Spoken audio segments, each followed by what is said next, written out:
Hello, আমি পলাশচন্দ্র রায়। আশা করি সবাই ভালো আছেন, সুস্থ আছেন এবং নিরাপদে আছেন।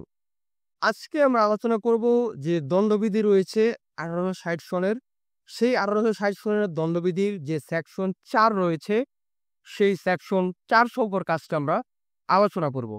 সেকশন ৪ এর টাইটেলটা অনেকটা এরকম যে বিদেশে সংঘটিত অপরাধের জন্য বিধিটির আওতার সম্প্রসারণ। অর্থাৎ এই যে বিদেশে যে সকল অপরাধগুলো হয়, সেই অপরাধগুলো হওয়ার জন্য এই আইনটির যে সম্প্রসারণ রয়েছে বা বিস্তৃতি রয়েছে বা ছড়িয়ে দেওয়া রয়েছে, সেই বিষয়টি এই সেকশনটিতে বলা হয়েছে। জানি এই কথাটি শোনার সাথে, সাথে আপনাদের মনে অনেকগুলো প্রশ্ন তৈরি হয়েছে। আশা করি এই সেকশনটা সম্পূর্ণ বলার পরে আপনাদের সেই প্রশ্নগুলো সমাধান হয়ে যাবে। এই সেকশনটিতে বলা হয়েছে যে নিম্নে বর্ণিত ব্যক্তিসমূহের দ্বারা যদি কোনো অপরাধ সংঘটিত হয়, সেই ক্ষেত্রে এই যে বিধিটি রয়েছে, সেই বিধিটির বিধানসমূহ প্রযোজ্য হবে। অর্থাৎ একে বলা হয়েছে যে বাংলাদেশের বহির্ভাগে অবস্থিত কোনো স্থানে বাংলাদেশের নাগরিক, অর্থাৎ প্রথম কথা হচ্ছে যে বাংলাদেশের নাগরিক। ২ বাতিলকৃত রয়েছে, ৩ বাতিলকৃত রয়েছে এবং ৪ এ বলা হয়েছে যে বাংলাদেশে নিবন্ধিত যে কোনো জাহাজ কিংবা বিমানে আরোহী যে কোনো ব্যক্তি এবং উক্ত জাহাজ বা বিমানে যে স্থানেই হোক না কেন, অর্থাৎ বলা হয়েছে যে বাংলাদেশে নিবন্ধিত কোনো জাহাজ অথবা বিমানে যদি কোনো আরোহী যে কোনো ব্যক্তি, এখানে যে কোনো ব্যক্তি বাংলাদেশের নাগরিক হওয়ার প্রয়োজন নেই।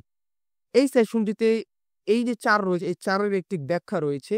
ব্যাখ্যাটিতে অনেকটা এরকমভাবে বলা হয়েছে যে, যে কাজ বাংলাদেশের ভেতরে সংঘটিত হলে এই আইন মতে দণ্ডনীয় হবে, তা বাংলাদেশের বহির্ভাগে সংঘটিত হলে তাও অপরাধ কথাটি অন্তর্ভুক্ত হবে। এখানে এই কথাটি বলা হয়েছে। এখানে কিছু উদাহরণ রয়েছে। আশা করি সেই উদাহরণগুলো আপনারা বললে বুঝতে পারবেন। এখানে যে ১ নম্বর উদাহরণটি রয়েছে যে ক, সেখানে বলা হয়েছে যে ক বাংলাদেশের একজন নাগরিক উগান্ডায় সে একটি খুনের অপরাধে সংঘটিত করে। মানে উগান্ডায় সে একটি খুন করে। বাংলাদেশের যে কোনো স্থানে তার যদি সন্ধান পাওয়া যায় বা সন্ধান পাওয়া গেলে সে খুনের দায়ে তার বিচার এবং দণ্ডদান করা যাবে।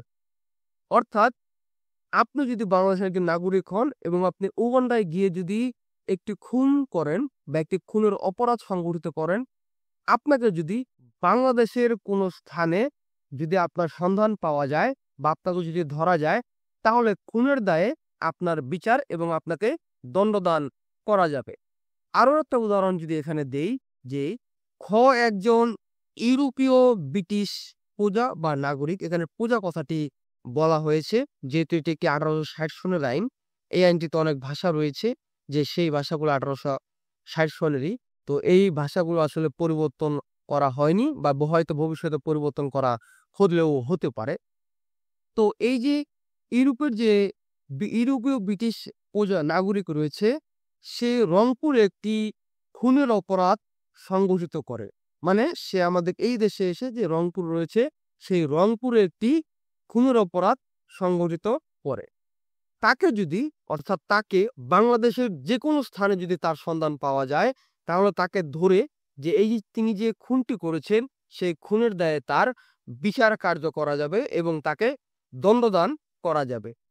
আরো একটি উদাহরণ যদি আমি দেই যে বাংলাদেশের সরকারের অধীন চাকরিরত একজন বিদেশি নাগরিক ঘ খুলনায় একটি হত্যাকাণ্ড সংঘটিত করে।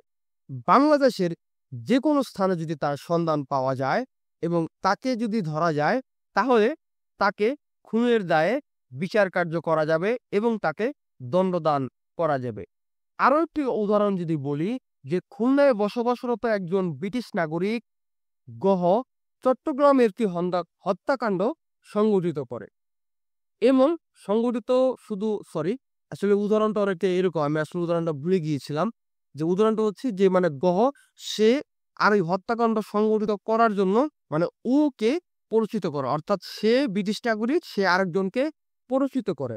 এবং গহ হত্যাকাণ্ডে প্ররোচনা দানে অপরাধে দোষী হবে। অর্থাৎ খুলনায় সে বসবাস করে, সে একজন ব্রিটিশ নাগরিক, সে চট্টগ্রামে একটু হত্যাকাণ্ড করার জন্য উহকে মানে আরেকজনকে সে পরিচিত করে, তাহলে ওই যে গহ রয়েছে সেই গহ প্ররোচনার দানে দূষিত, মানে প্ররোচনার দায়ে সে দোষী হবেন এবং তাকে ওই দায়ী দণ্ডদান করা যাবে ইত্যাদি।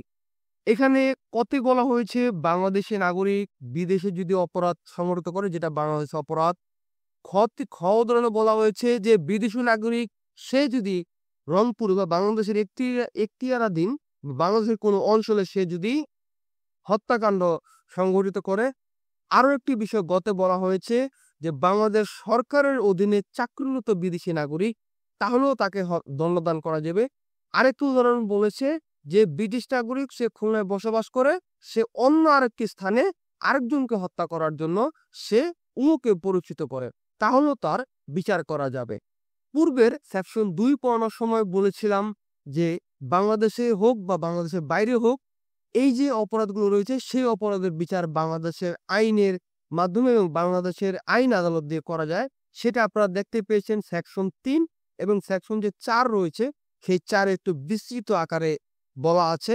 আশা করি আপনারা বুঝতে কোনো সমস্যা নেই। যদি এই ভিডিও সম্পর্কে বা বুঝতে কোনো সমস্যা থাকে আপনারা আমাদের কমেন্টে জানাতে পারেন, অথবা আমাদের ফেসবুক গ্রুপটি রয়েছে সেই গ্রুপে আপনারা আপনাদের সমস্যাটি পোস্ট আকারে করতে পারেন। আমি চেষ্টা করব আপনাদের উত্তর দেওয়ার জন্য। ভিডিওটি এতক্ষণ পর্যন্ত দেখার জন্য অনেক অনেক ধন্যবাদ জানাচ্ছি। দেখা হবে নতুন কোনো ভিডিওতে। সে পর্যন্ত সবাই অপেক্ষা করুন। ধন্যবাদ সকলকে।